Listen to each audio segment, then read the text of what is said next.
প্রিয় তৃতীয় শ্রেণীর শিক্ষার্থীরা, দেখো তোমাদের বাংলা বইয়ের এটা হচ্ছে পাঠ 12, পেজ 37, পাঠ 12, বালুচরে একদিন। বালুচরে একদিন, ওকে। একটু পড়ি। ঢাকা থেকে অনেক দূরে ছোট একটা গ্রাম, নাম তার অচিনপুর। সেই গ্রামে তিথিদের বাড়ি। গ্রীষ্মের ছুটিতে ওরা বাড়িতে বেড়াতে আসে। এবারও ওরা বেড়াতে এসেছে। গ্রামে এলে তিথি মন ভরে প্রকৃতি দেখে।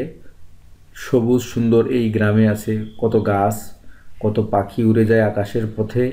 সুপারি গাছের সারির মধ্য দিয়ে উকি দেয় সকালের সূর্য। গ্রামের পাশ দিয়ে বয়ে গেছে নদী। নাদের চাচা বলেছেন, নদীর চরে পাখিদের মেলা বসে। তিনি একজন জেলে, মাছ ধরতে চলে যান একেবারে মাঝ নদীতে। ওখানেই তিনি দেখেছেন শত শত পাখি। ঠিক আছে। নৌকার মাঝি গণেশ কাকা বলেছেন, পাখিরা মাছ ধরে, সাদা বকগুলো চুপ করে বসে থাকে, মাছ দেখলেই খপ করে ধরে। তিথি এসব গল্প শোনে, মনে মনে ভাবে, আহা যদি আমিও যেতে পারতাম। গণেশ কাকা বলেছেন, একদিন আমাকে নিয়ে যাবেন। এক সকালে গণেশ কাকা সত্যি নৌকা নিয়ে হাজির। বাবা বললেন, চলো ঘুরে আসি। নদীর তীর ধরে নৌকা চলছে।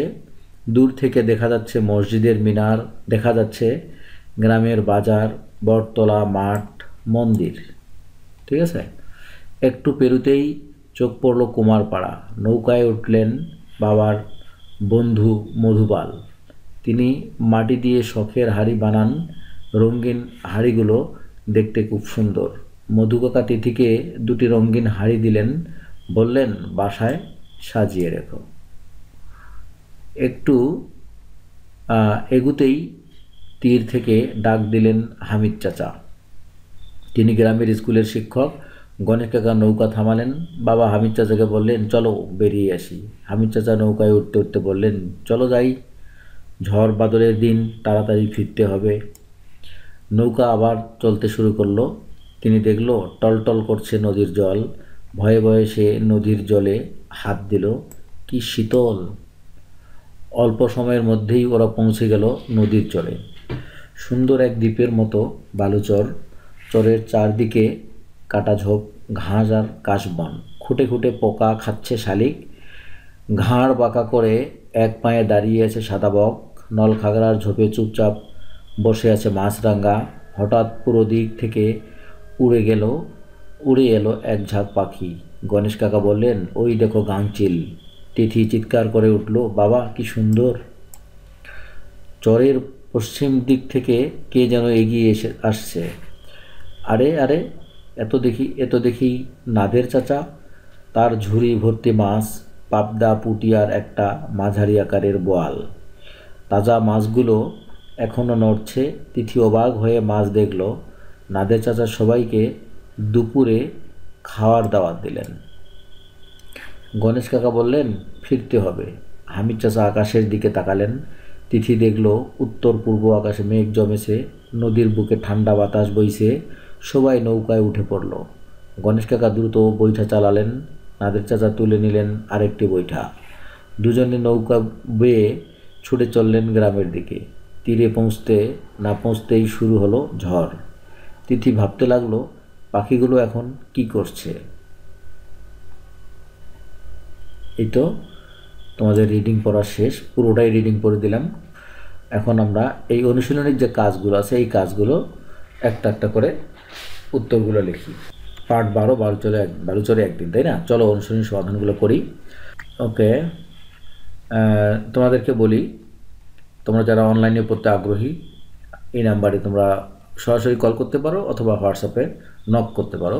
তোমাদেরকে গণিত এবং ইংরেজি প্রত্যেকটা মানে লাইন বাই লাইন পড়ানো হবে, এবং অন্যান্য যে বিষয়গুলো আছে এগুলো পরীক্ষা হবে এবং হ্যান্ড নোট পাবে। ওকে, আচ্ছা, তাহলে চলো কাজগুলো করে নেই। 1 নম্বর আছে আমাদের এখানে, শব্দগুলো পাঠ থেকে খুঁজে বের করি এবং শব্দের অর্থ বলি। এই অর্থগুলো আমি এখানে লিখে দিয়েছি, দেখো। উকি দেওয়া, আড়াল থেকে দেখা, মিনার, দালানের উঁচু চূড়া, বাদল, বৃষ্টি, চর, নদীতে তৈরি হওয়া বালুময় ভূমি, নলখাগড়া, নলের মতো লম্বা ঘাস, ঘাঁটি, আস্তানা। শব্দ দিয়ে বাক্য তৈরি করো। এই শব্দগুলো দিয়ে আমাদেরকে বাক্য তৈরি করতে হবে। বাক্যগুলো এখানে দেখো। নদীর জল টলটল করছে, এগুলো তোমরা দেখে নাও, এগুলো আমাকে না পড়লেও চলবে, ভিডিওটা তাহলে একটু ছোট হবে। 3 নম্বরে যাই। ডান পাশ থেকে শব্দ নিয়ে খালি জায়গা পূরণ করি। অতি সহজ, এটা অতি সহজ করে নিবা, উত্তর এখানে দেওয়া আছে, তোমরা দেখে নিও। 4 নম্বরে যাই। বিপরীত শব্দ। বিপরীত শব্দগুলো খুব ইম্পর্টেন্ট, এগুলো এখন থেকে শিখতে হবে। আমাদের স্কলারশিপ পরীক্ষাগুলোতে এগুলো আসে, এগুলো মাথায় রাখবো ভালো করে। এবার সঠিক উত্তরটি বলি ও লিখি। এখানে তোমাদের বইয়ে দেওয়া আছে। তিথির গ্রামের নাম অচিনপুর, তাই না? যে অচিনপুর। নদীর চরে পাখিদের মেলা বসার কথা বললেন নাদের চাচা। মাটি দিয়ে শখের হাড়ি বানানকে মধু কাকা। নলখাগড়ার ঝোপে চুপচাপ বসে আছে কে? মাছরাঙা, তাই না? যে ঘটনাটি আগের, এটা দেখো তো কোনটা ঘটনা আগের। পাখিরা আকাশে উড়ছে, তোমাকে গল্প শোনাবো, কে যেন এগিয়ে আসছে, তিনি দাওয়াত দিয়েছিলেন।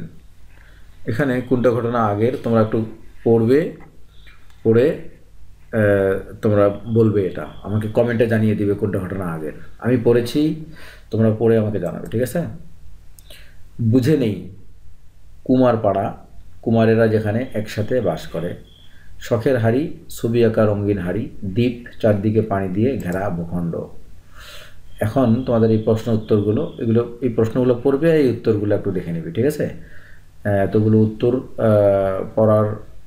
পড়লে ভিডিওটা অনেক বড় হবে, এগুলো উত্তর করতে যাচ্ছি না।